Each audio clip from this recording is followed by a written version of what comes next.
Hi, this is Carl Polachuk, and welcome to another SMB Community Podcast. And I'm joined today by Kendra Lee from is it KLA Group?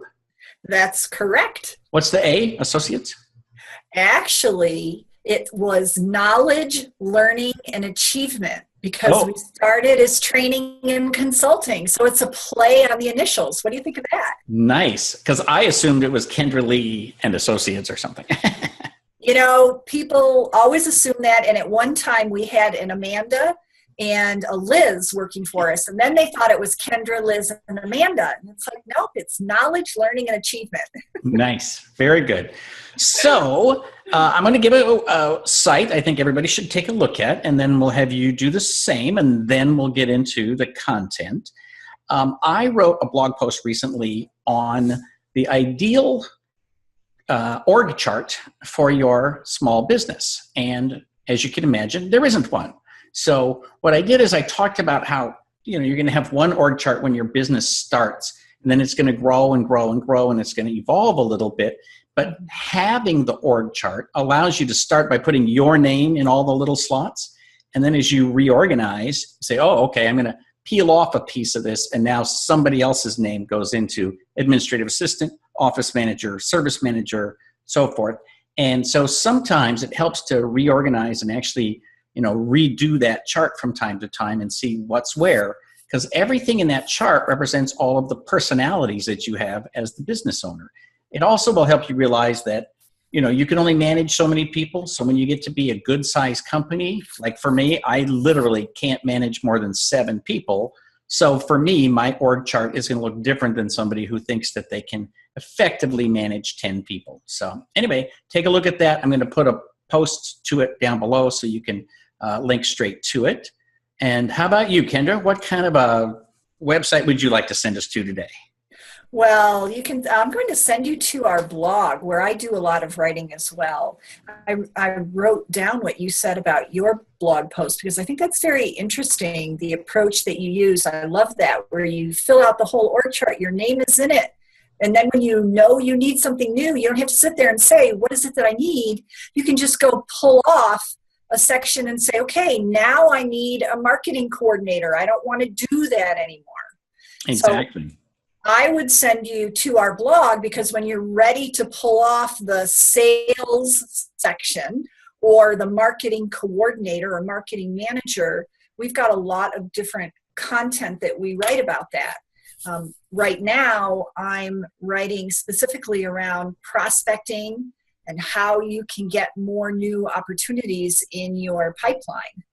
And a recent article that I wrote, because we're toward the end of the year, was about how do you go find the end of year opportunities. And the next one I'm going to write is actually about setting yourself up for the fast start in January and February, because so many people get into the holidays and they stop doing anything. Either they feel like I can't sell, nobody wants to be sold to, or nobody's going to take my call. And then you come to January and you have nothing in your pipeline. Exactly. So you end up having, instead of a 2-month loss, you end up having a 3 or 4 month loss. Exactly, because it takes you all the way till March to make up for that. So let's, instead of having a 2 or a 3 month loss, let's give ourselves a 13-month year is my philosophy. Very good. So let me take a minute and step back and have me introduce you, and then I'll let you introduce yourself a little more. So I've seen Kendra at several events, primarily most recently the SMB Tech Fest, and she's always got great ideas about kind of the sales and marketing, and I think somewhat of a different approach than some people about how you do that successfully in the very small market. And today's topic is differentiation, which is, I've often said, the 6 most important syllables in our business. So why don't you give a little more biography about who you are and what your organization is about? Absolutely. So I am president and founder of KLA Group. We have been in business, believe it or not, for more than 20 years now. Always focused within the IT industry, that's our heritage, and working with small and mid-sized businesses, especially the channel partners. And we have evolved because our focus is on how do you get more customers. And 20 years ago, that was all sales, and it was hunting. It was the hunter's job. Now, of course, with the advent of marketing automation and marketers learning more about what sales does, they get involved as well. So our business has expanded from training salespeople how to hunt to now actually doing lead generation for clients while still training salespeople how to hunt. Right. So I call us a sales and marketing company. So can you tell me what you define as the difference between sales and marketing? Absolutely. So from my perspective, when you're going to get new customers, you have two ways that you can do that from an outbound perspective. You can go after a big group of customers or prospects, or you can go after a very defined group. When it's the big group, that's what marketing is doing. They're going after your target market. And sales is going after a very niche set of prospects that they've identified that you absolutely want to have as your customers. So sales may be going after a group of as few as 10 to 50 at the most, but marketing may be going after a list of 200, 500, 1,000. All right.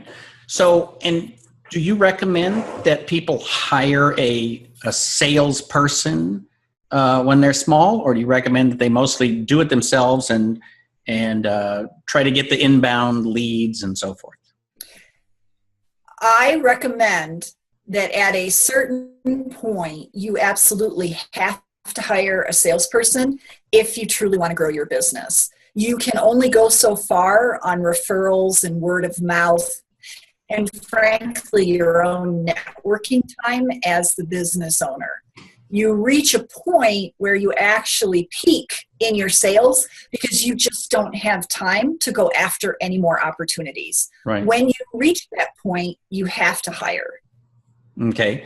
So, and do you have a sense of what that point is? Like, is it the same for most people? Is it 1 million or 2 million or? Oh, that's a great question, Carl. It varies based on the ability of the business owner and the technical team. So sometimes you'll have technical teams that are able to find new opportunities in your existing accounts, so you don't need a salesperson. Sometimes you have business owners that just love selling and they're very strong at it. So they can continue doing it. And then we have those that I work with all the time that say, I don't want to call anybody, Kendra. Right, exactly. So from a size perspective, I would say you're looking at hiring a salesperson somewhere between that 800,000 to $1 million area. When you get to there in your revenue, you probably need some support because you can't do more. Yeah, one of the things I talk about in that article with the org chart is that, you got to have resources both on the sales and on the service side if you're going to be a sales organization. Absolutely. A salesperson is going to, they're going to cost you $70,000 to $100,000, which means they got to sell $1 million worth a year. And if you can't deliver that, then you're in this tough spot where you can't really have a salesperson out there bringing in that much business because you can't deliver it. So, it's hard, and that's why the org chart helps. And one of the things I would say, and I know we want to get to talking about differentiation, but we're on a really important topic. When you hire a salesperson, be prepared that they're not going to reach full productivity probably for the first year, maybe longer. Now, that's not to say they're not going to sell anything, and it really depends what you're selling, but they're not going to be selling consistently for you until they've been on board a year. Right. So you have to be prepared for that. And that's also not to say, oh my gosh, I have to wait a year and see if this person's going to work out. No, oh my gosh. Yeah, you're going to put some metrics in place. That is an interesting enough topic that maybe what we'll do is have you come back and we'll do a half hour on the first year of a salesperson, because I'd love it. Let's do it. The reason that I have so resistant to hiring a new salesman is I don't want to manage them. Managing salespeople and managing technical people is night and day. So let's table that, but promise to come back and do this again. Okay. We have sales management and the first year of a sales rep. Got it. I'm going to write it down. Yeah. So very good. So you're on notice now. I'm going to follow your blog and see how many blog posts come out of that. So let's talk about differentiation, because, one of the big challenges in our business is you go to an event, there's 100 people in the audience, and you ask them what they do, and they all think they do the same thing. So is it true that we all do the same thing, or we just haven't figured out how to define ourselves? So for those of you who are managed service providers, I would say that I hear 90% of the time that there is no difference from my company, from another company. We are just a managed service provider. And if that's the case, you only have one thing that you can sell on, and that's price. Right? And we all know that no managed service provider wants to be the lowest price, because there goes your profit margin. So I do not believe that every managed service provider is the same. We work with a lot of managed service providers, and I get a unique insight that you may not, being one, and I can see distinct differences between the different companies that we work with. Everything from what their process is, to the interaction they have with their clients, to their technical expertise, to the software that they use to run their clients' IT. Right. So no, every IT managed service provider is not the same. All righty.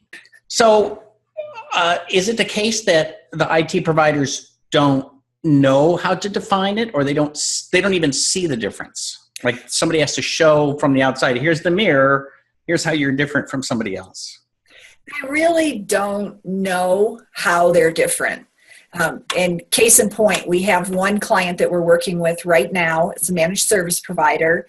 We are putting their lead generation strategy in place. We're redesigning their website and actually redesigning their logo for them. And as part of all that, we want to focus on what their unique differentiation is and really highlight that. When I asked them, they said, we're just like all the other managed service providers.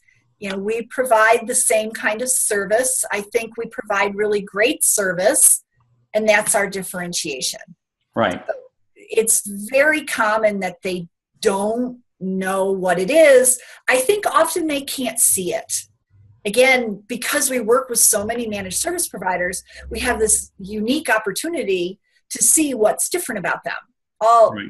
All of our work with them is custom, so we have pretty in-depth conversations with them, and we really get to see why one company is different than another company. And how does that matter to the client? I mean, do clients say, well, I want somebody who has better processes? I don't know that I've ever heard a client say that, No. What's the client's perspective on this? Right. From the client's perspective, all managed service providers may be the same. So this is where the sales and the marketing become so critical, because if for example, the relationship that you have with clients is very unique from the relationship that others have, then you want to be talking about that from the very beginning when you meet with a client and highlighting what makes it unique and why is that important to the client. If your processes are what's different, well, what specifically about your processes are different, and how does that translate into something of benefit for the customer? So when you figure it out, you actually infuse that into your website, into your blog content that you're writing, and into your sales process, instead of just waiting to put it in the end of your proposal where it says about your company, because They won't get it. They just won't see that value. So the about page on the website is far less important than just taking that what makes you different and putting it on the front page of the website. on the front page of the website, in your blog posts as you're writing so that it comes through, in your sales process when you're talking about it. If your process is what makes you different, then you're going to talk about the process that we use all the way through the sales process and talk about this is our process and this is how it helps your company. And you don't even need to say other managed service providers don't have this process. Right. Instead, you can say this is what we do. This is why it's important to you. Do you agree, Mr. Customer? Right. And when they agree, you've planted it in their mind, oh, I want that process. Right. And now every other... We always did with my first managed service business is we'd always make a huge point of saying we document absolutely everything we do. So, more than anybody you've ever met in your life, when I take on your business, you're going to know how every machine in the office is configured, how the network is configured. And even if you, the customer, don't understand it, another technician will be able to open that book and understand everything about your business from a technical perspective. And so I didn't know whether anybody was doing that or not, but that was my pitch, right? That I promise you everything is going to be perfectly documented. Exactly. And that's... they would begin to hold me accountable, right? Like, so make sure that's documented. Like, okay. But that's what makes you unique. And then I'm sure you told them the value of having it documented. Not just any IT person could come in, but at any point in time, they know what their whole IT infrastructure is, whether they're a very small company or a mid-sized company. Right. And, there's little things like right now I've got another IT provider is installing some printers for me at one of my clients. And by the time he leaves, the documentation of those printers and how they're configured will be in their system, right? And so like, it's not even like you'll have it the next day or next week, right? And the owner of the company is going to get an email with pictures of the serial numbers of those machines. So she can literally have that in her system instantly if she chooses to. And that instills confidence. We don't want her to feel like she has to keep it, but instead she sees the pictures. Oh, these were installed. Oh, look, they're tracking all of the numbers associated with those. So she'll feel good about it. So how do you help people figure out their differentiation? So we work in two ways around their differentiation. One is guiding them on how they can determine what their differentiation is. We actually have them interview clients and give them a tool that tells them exactly what questions to ask. So that's the first way. And then the second way is we'll do the interviews for them, still using a very similar tool. It's so funny because we've had some managed service providers that will say to us, they could tell me what makes us different, but I still wouldn't see it, Kendra. So I need you guys to do it. Right. And then there are others. It's so enlightening when you talk to your customers, Carl, and you ask them those questions. Exactly. I mean, it sounds like you assume the clients know more about what makes us different than we do. Yes. Is that true? Yes, but we're not asking, so what makes us different from everybody else you've talked to? Because clients don't know that. Right. Instead, we use questions that help you to see what that differentiation is. And then we'll analyze it together with you, not assuming that you know it. But we have different ways that we'll ask questions about the value that you are bringing to their business, the problems that they had when you started working together, what caused them to work with you versus someone else. And in the way that they answer, they actually start to give you what your differentiation is. It's interesting.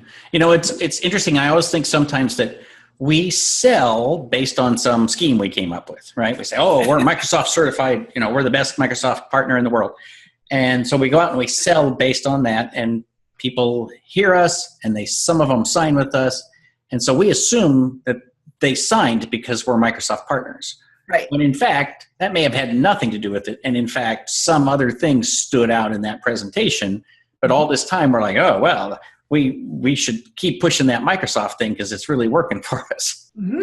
And, it may be if Microsoft has just launched something, Microsoft has been pushing the cloud for several years now. Thank you, Microsoft, because they've educated the rest of the world so that you as managed service providers don't have to do that. Right. So if Microsoft has a big promotion going on and you say, we are a Microsoft certified Dynamics partner, and I know I want marketing automation, I may go to you because you are. So it's not necessarily it's not a bad thing, but it may not be what makes you completely unique. Right. Now, one thing I've heard from a lot of people is that they believe that their ability to speak business instead of just nerd talk is a huge differentiator. Mm-hmm. So do you have a way of teasing out whether that's true for their clients? Absolutely. And part of that comes down to who their target market is. If you are targeting medical and you have to deal with practice managers, for example, being able to talk business and their language about their practice is going to be a tremendous advantage to you. If your industry that you're targeting is very technical, let's say they're involved in research and development, then being able to have a technical conversation with them could be your differentiation. So it's much more who is your target market. And when they're not aligned, your differentiation, your skills with the target market, that's where you find it really difficult to sell. And you don't get traction because your value proposition isn't hitting with your target market. Right. And is it easier to find differentiation if you have a specialty? Like if you specialize with dentists or you specialize with automobile dealerships or something? I think it's easier if you have a specialty that you know well. It does not have to be an industry. It absolutely could be companies that have 20 to 100 seats. And we know we're not going after, let's say, state and local government, education. So we're not going after those, or maybe we're not going after retail. The more that you can define what your ideal prospect, an ideal customer looks like, the easier it is for you to differentiate because now you know what to talk about. You know what they care about.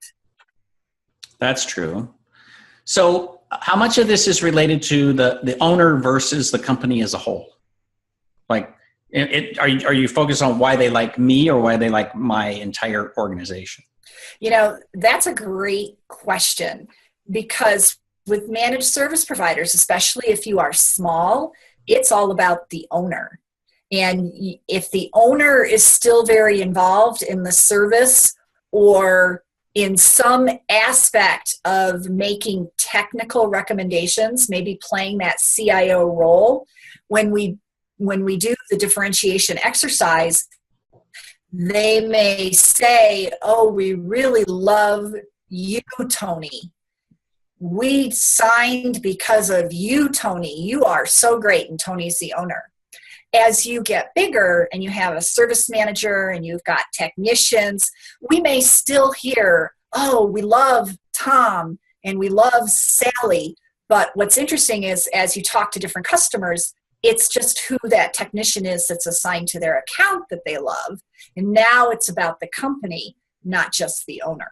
Right. And do you think it's good for it to be about the company versus the owner? Absolutely. And here's where you want to step back and say, okay, what do I want my company to be? If it's a lifestyle company and I'm okay and I want keeping it really small, then if they love you, that's fine if your business is mostly about you, right? If you're trying to build a bigger company and you don't want it just to be about you, then we have to find the differentiation for your company. Right. And what about passing this on? Like if you think about, I want to sell my company, right? So how do I, as part of the differentiation is at the core of branding. You know, what are we, what do we do that's different?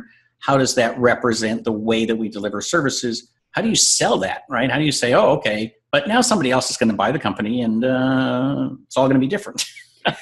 Well, and that's where the process, if you think about it, if you're selling and you're going to be acquired, generally they're acquiring you for a reason. Either they want your book of business, or they want your people, or they want your process, or they want all of those things. If they're acquiring your people, then the people are still there. If they're acquiring your process, then the process is still there. So when you're acquiring companies, you have to look at, well, what's my overall differentiation, and how do I bring this company into the fold so that they too will still fit within what we see our unique differentiation to be. Right. So we got about 4 minutes left. Believe it or not. Isn't that amazing? Oh my gosh. You went so fast. That's a great thing about a half hour, right? Is it like zips by. So is there anything else that you wanted to make sure that we cover before, because I can just ramble on for another hour. So.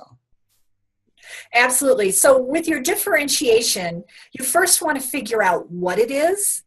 And then once you know what it is, you want to use it all the way through your sales process. You want to use it on your website, and you want to use it in your content, because it's what's unique about you. So you want people to know about it. If it is your process, then make sure you're talking about your process or elements of your process at all times. You know, if it's the way that you hire or the experience that you hire, then you're talking about why that's important. But you have to infuse it into all of your marketing and all of your sales, so that when it comes to the end and you're trying to close the sale, you're not trying to sell it all at the very end. It's really a process. You want to talk it up everywhere. So the hard part about that is I want it to be a tiny little thing that'll fit on a business card, but it might be more complicated than that, right? I can't say, you know, here's our thing, and then it's a paragraph and a half explanation, you know? Yes. And that is absolutely where we work with clients in helping them, in helping you write the blog posts, in designing your website or customizing your website content, in your sales. You know, what is your value proposition if you are cold calling or networking? You know, how do you put that into a succinct message? And we didn't talk about it, but with differentiators, you've probably got more than one. So, that's an interesting point. So it's not just that you do this or you have the process or whatever, but you got like 3 different things that really make you stand out. Mm-hmm. That's exactly right. Very nice. Very cool. Well, you know, part of what I think is fun about the whole game of marketing is, we've evolved to the point where you have to have the big message. You have to have like the blog post, and then you got to have the shorter message that can go on LinkedIn and Facebook. Then you need the shorter message for Twitter, and then you need hashtags and keywords. And it's like, pretty soon it's going to be like, I've got the one letter that stands for my company. We're going to be creating a new alphabet of something. Exactly. I think that's what the graphics are for, right? Right, exactly. Yes, well, Intel's got it down to like a couple of notes, right? You hear this ding, ding, ding, ding, ding, right? And then you're like, oh, it's Intel. But if you can figure out your unique differentiation, then when you are competing with other managed service providers, you know what you should highlight. And if somebody doesn't care for where you are strong, then they're not the right prospect for you as well. And you'll be able to quickly identify that. That's true. And you need to be willing to walk away. All right. So how do people get a hold of you? Well, definitely reach out to our website, klagroup.com, or you can find me on LinkedIn, Kendra Lee, or give us a call. And I think you're going to have all the links at the bottom. I'm also going to give you a link, Carl, to our Recognition ROI Infographic, because it shows how the better well known you are, the easier it is to gain access to people. And if you know what your differentiation is, it can help you to figure out, what do I want to be known for? So I'm going to give you that link to that infographic so they can get it too. Very good. Well, thank you very much. Thanks for being with us. And we will start scheduling the next podcast as soon as we can. I look forward to that. Thank you, Carl.